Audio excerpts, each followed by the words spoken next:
Hello and welcome to the Simple Digital Arena. Hope you've had a wonderful Christmas and a fantastic New Year as well. You're joining us now for the visit of Broxburn Athletic. It's the fourth round of the Scottish Cup.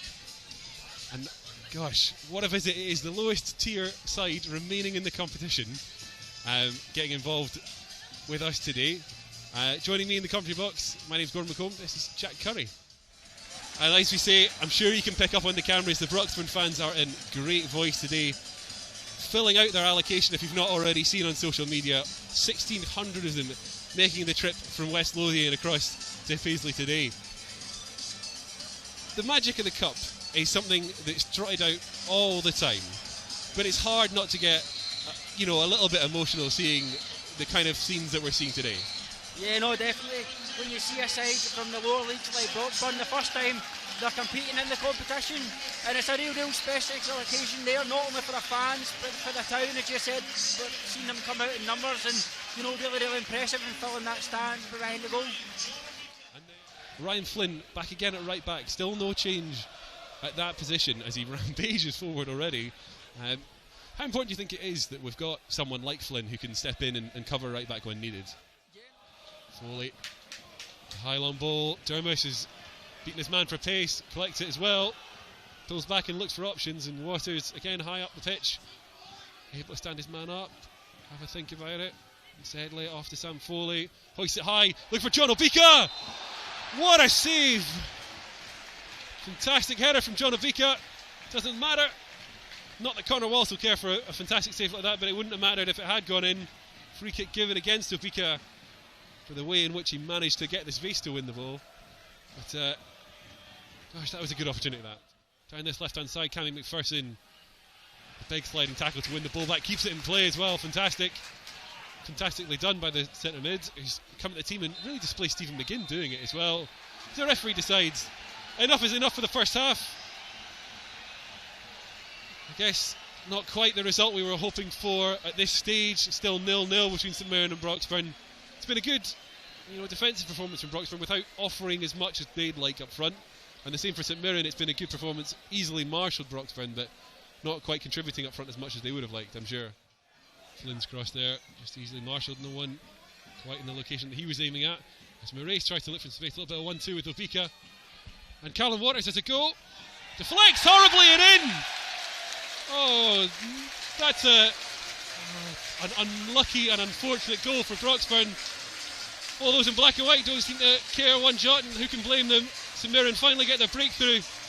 St Mirren 1, Broxburn Athletic 0.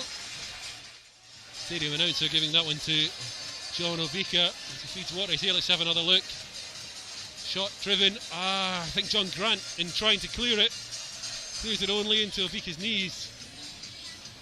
And he's duly bundled that one in. Wrong-footed Connor Wallace with the deflection. It's not the prettiest of goals, but we'll take it. St Mirren 1, Broxburn Athletic 0.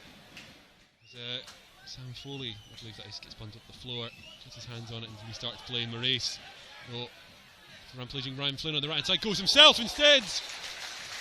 Another fierce drive, forcing Connor Wallace to tip that one over. St Mirren have another corner. Chances starting to open up for them. Is that a flare that's been let off? Flare in the Broxburn end. A smoke bomb of some sort, anyway. Gosh, didn't realise Scottish Cup fourth round was really merited that. I feel like I'm at the San Siro a little bit now. Creating atmosphere. Okay, that'll last all of 2 minutes. You can see on the cameras. Police and stewards very interested in sorting that one out. Jamie McGrath picks it up, taking the pocket of those in red and white. Has a go himself, drives! Good save, Connor Wallace. It's another diving save on his left hand side. Palms it away.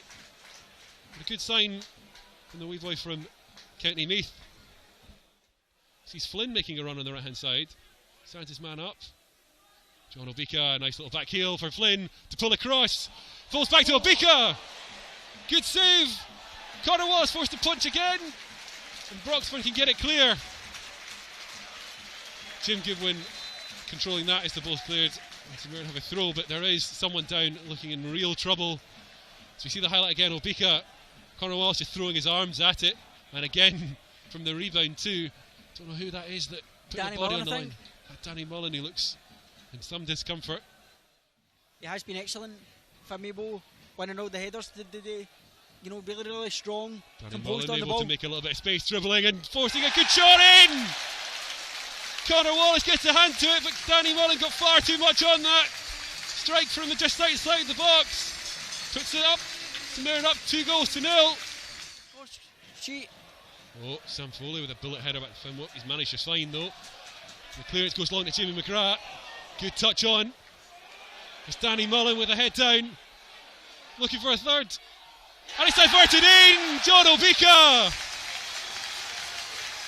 As Danny Mullen's drive across goal. It's Obika, does he get a chest on it? Chesting in. Chester it in. It's like a Danny Mullen we see again breaking down the left hand side, drives it across. John Obika opens the chest up, Silky, just silky. guides it home. It's one of the stranger goals he'll score, I'm sure, but he'll not complain one bit. So Mirren 3, Broxburn Athletic 0. That was a shot. It was a high wide, going out for a throw as David Munro decides that's enough. Blows for full time. That sees St Mirren proceed into the 5th round, beating Broxburn Athletic by 3-0.